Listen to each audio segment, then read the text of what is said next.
Good afternoon. My name is Brian Makris. I'm President and CEO of Home Choice Lending. Today I have the pleasure of having a good friend of mine. His name's Courtney Saunders, and he's with East Key Realty, and he's a local right here in Bedford and Manchester and all the surrounding areas, and he handles real estate all over the place. So, Courtney, thanks for coming in today. Oh, no problem.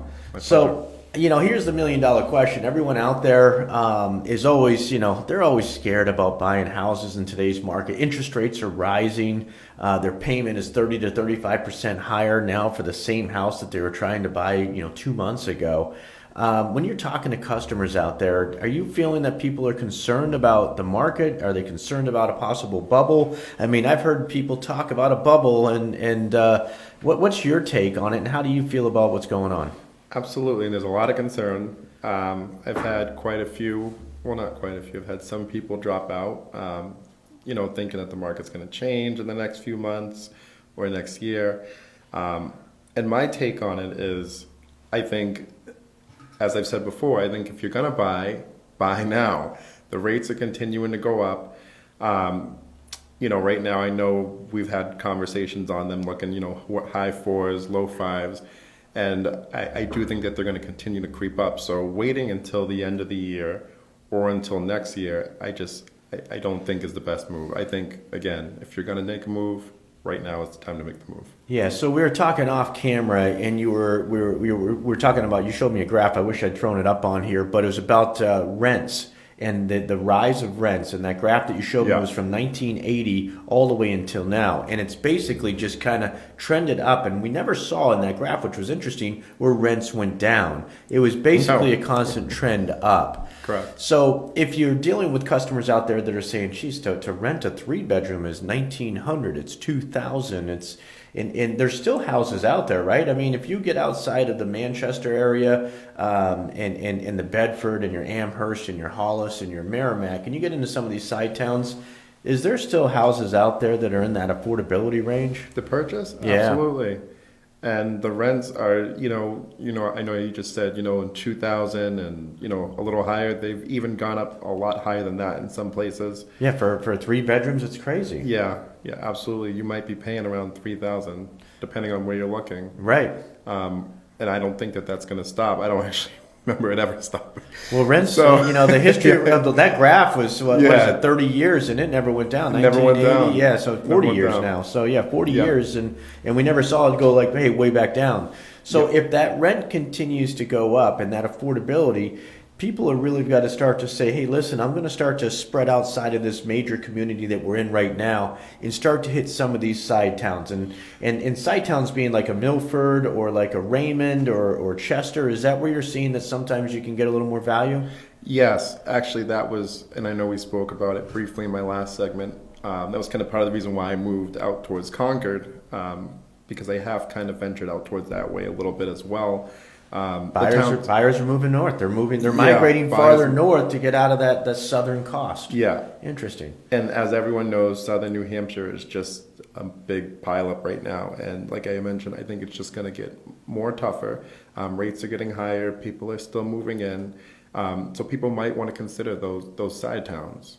Which moving to Concord is, you can't get any more central to the state than Concord. So now your zone that you handle is kind of touching a little bit more the northern region, some of the more affordable houses. So when I go online, I still see houses. You can still find them in the 300s. You can still find them in the low 400s. But you do have to get out of that Bedford, New Hampshire, or your Windham or Portsmouth. I mean, Portsmouth you can't touch either. No. Okay, so for customers out there, what about multifamilies? I know that you've listed a few recently for a couple of customers. They recently sold them. Are you still seeing that demand for people to buy rentals? Yes. Yeah. You mean to buy? To buy and own. Oh, to buy Absolutely. Rents are continuing to go up. So, I mean, you're going to continue to see that. I mean, obviously, multifamilies, like any property, has gone up higher in price, but we have to remember that the rentals keep going up in price as well. So and that drives the cost of that home up. It's going to continue to trend. Yeah, because if you're going to take it away from someone who's holding it, they're like, hey, my rents went from $1,000 to $2,000 on these units, so now I'm cash flowing $8,000 a month on this 4-family, and I still have an old mortgage on it. So interesting. I really like that. So if somebody's out there thinking about buying right now, or thinking about listing, or first-time home buyer, I mean, I know that we do a ton of business. I know that, and I'm grateful for everything and every opportunity that you send us. But I mean, RD, rural development, it's a 100% financing program. It's an incredibly low interest rate program that helps people get into houses that don't have a lot of capital. Are they going to have a chance to get that offer accepted, or is it kind of like if you stretch out that circle, are you going to find homeowners or sellers that are willing to take that offer? Yes, but I think it also, again, in some of those loans, you kind of have to go in the rural areas. But I think all in all, if it's not conventional, not every time, but a lot of times you're going to have to go in the outskirts where it's a little less competitive because, you talk about, Manchester, Nashua, Merrimack, Salem, Derry, Londonderry. Yeah. Those towns, Wyndham, they're incredibly competitive right now. It is. So I think, again, if you are going to I think that you can purchase a home with those other loans. I just think that you definitely have to go more on the outskirts a little bit. Gotcha. Yeah. I want to talk a little bit about appraisal shortages when people are setting their offers up. Are you still seeing that that's something that is winning offers, appraisal shortages? I still see it as mandatory right now. Okay. Unless you're, like I mentioned, unless you're on the outskirts, but even in the outskirts, in some situations, I feel like that has just became the norm. Just like the inspections. You do see, don't get me wrong, you do see inspections, every now and then. I'm not saying that they're not, obviously people are doing inspections, but you're just not seeing them as much. And I think people have gotten so used to that because we've been in this market for so long now. And it's just gotten tougher. People aren't doing inspections. People are covering those appraisal shortages. And now it's gotten to the point where you need to become even a little bit more competitive on your offer in some situations. So yeah, I think, and I've said this before, I think having someone that really is good at negotiating, having a professional, I think that's very important right now for someone that wants to purchase a house. Okay. You have to go with someone, regardless of who that is. You have to go with someone that knows what they're doing, because otherwise it might not happen right now, or it might not happen for a longer time. So let's shift gears here for a second. Okay, we're now officially in that spring market. Easter just happened. Sure. So and now I know people are always concerned about if I sell right now, if I put my house on the market right now, I'm concerned that it's going to be sold too fast. I'm not going to be able to find a home. And I also, I have to let my kid finish school. I don't want to change school districts or bus routes. Are you anticipating that the next 30 days, where school's going to be getting out mid-June for most places, are you going to expect that there's going to be a lot more listings hitting in the next 30 days, that people are going to make those shifts? I do. I definitely do. Second opinion's key. I mean, this would be that chance that they could come chat with you and say, this is what I'm looking at. That you're still willing to do that? Absolutely. Okay. And then let's talk about territories. I know you moved to Central Concord. Yeah. It's the central part of the state, I should say. You're moving to Concord, which is our capital. It's a lovely town. Yeah.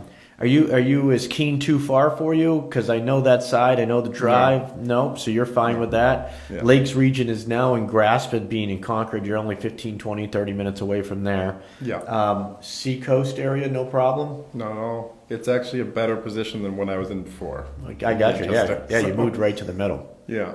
All right. Excellent. So, guys, if you're out there, you're thinking about, we are now in that spring market. Easter just happened. This is the time. You can now put your house on the market. You can really coordinate the time that you want to close. You can get your kids through their junior year of high school or through their senior year. You can change the bus routes. This is the time to coordinate that.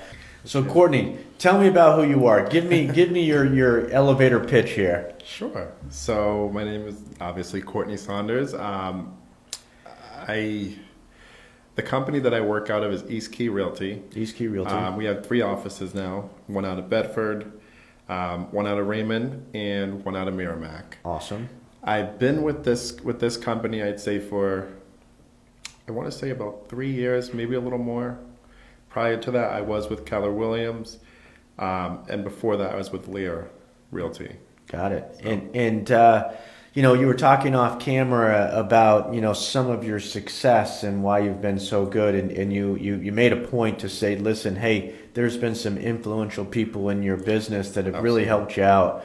Can we talk about them? Is that Sure, yeah? All right. absolutely. I always like to give a shout out. Yeah. So who's really kind of helped you from the beginning stages to where you are now? Because it's night and day. You've learned a lot over the years. Sure, there's been quite a few, so I'll just name the main ones basically.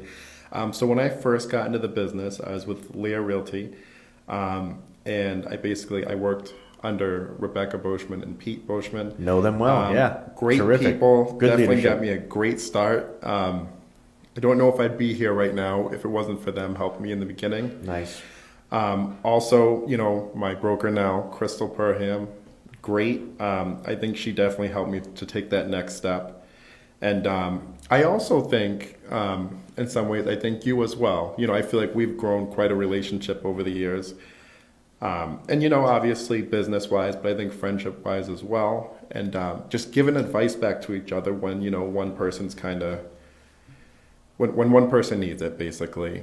It's funny you say that because I feel the same way about you. We bounce creative marketing ideas off each other all the time. You'll call me up and say, hey, or it could be a transaction with somebody else and you're running into trouble with it and the customer was adamant about using that company, didn't want that second opinion, and I'll help guide you there, and sometimes we help you save that transaction over there.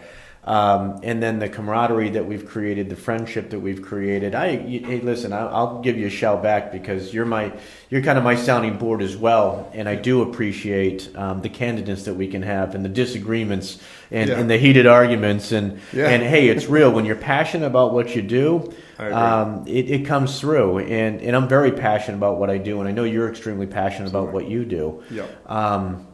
So I love Peter Boschman and their team, and they have excellent leadership over there. They do. And I'm still getting to know Crystal. Crystal, she's expanding, she's growing. She's opened up 2 offices since the first time I met her. Yeah. And I'm really proud of what your organization is doing over there. So, thank you. So very, very cool. Off camera, you'd mentioned to me about rates. Yes, yeah, and I guess my question to you is, what do you project coming this year and up until like the early of next year? What's your opinion on that? Yeah, it's it's the $1 million question. It's the crystal ball out there. So the Fed has made a commitment and is very vocal about raising the rates on a consistent basis. And we're going to see maybe another 0.5 point to 0.75 of a point hit. As you know that at the beginning of January we could still touch the 2s on a 30-year fixed. We kind of flew up into the 3s almost overnight, through and then into the 4s, and now we're into the low 5s on a conventional with your low down payment. Now everything about rates kind of changes depending on that customer's scenario. So a higher credit score and higher down payment will give you a lower rate than a lower credit score and a lower down payment. Yeah. So those 2 key pieces to the puzzle, and then the type of property really makes a difference on the rate. If it's a multifamily and it's owner occupied, or it's a multifamily and it's an investment property, non-owner occupied, you'll start to see some major swings there. Great. But I would say, to answer your question directly, I think the trend is up. I think the trend is going to continue to go up. I wouldn't be surprised that if you start to see rates touching the 6s. Now, people buy houses at 8% and 9% and 10%, and my father's like, you don't even understand. When I bought my first house, it was 18.5%. Yeah. So I don't think we're going to go quite to 18.5%. But I wouldn't be surprised if these things start to settle in that 6%. What I think you're going to start to see is adjustable rate mortgages are going to start to be a little more popular, where that rate can be locked in for a specific period of time. And if you look at your homeowner, the average homeowner sits in their home for about 7 years, or keeps that mortgage for about 7 years. Meaning that if you did a 10-year ARM, your rate is locked in for 10 years. Your payment is locked in for 10 years. And the average customer is changing that mortgage within that 10-year period, typically right around 7.1 years, 7.2 years. So you might start to see that, where that will knock that pricing down. It'll be a little more flexible for customers, still give them that buying power that they want. But we're watching it. You walk into my office, the market's on my computer, and it's on my 42-inch screen behind it. It's constantly, yeah. So for right now, customers are seeing their payments about 30% higher than they did a couple of months ago. Yeah. So, that's just where we are today. Agreed. So let's talk about, we talked earlier about the areas that you service, and we got the shout out there. What's your plan here? I know that you handle all different states. You have colleagues in different states, right? You mentioned you have people in New Hampshire, which if it's up in Pittsburgh, New Hampshire, and you can't handle Pittsburgh, New Hampshire, that you'll have a colleague that can handle it. You also mentioned that you have colleagues in Massachusetts and Yeah. Rhode Island. So if somebody is in New Hampshire and they're going to sell their home, you can coordinate with your company a smooth transition for the purchase in the other state? Yes. Okay, Agreed. excellent. Yep. And then coming into the state, if they're out of state, you can help them obviously moving in here. Yes. Florida as well. I know Love quite Florida. a few agents Love out palm there. trees, love Florida, Yeah, love the I beaches, know. my man. And I know you just got back from Florida. came You were back. down there on a little business trip, so Yeah. welcome back. Yeah. Excellent. So any last words that we can share out there for customers that are thinking about selling right now? I know we kind of had a funky little segment here today. And basically, I'm going to say something similar to what I said last time. If you are purchasing a home, just who you have as a lender and who you have as a real estate agent right now. It's always mattered, but right now it matters even more because the market has just gotten so much more competitive, and you need some professionals out there that know what they're doing. So that's my opinion. I mean, I'm always going to say you should go with me and Brian, but even if you don't go with us, make sure it's with a professional. So Yeah, I love it. I love it. Well, Courtney Saunders, thank you so much for coming in today. I really appreciate it. Thanks for taking time. Appreciate it. Thank you.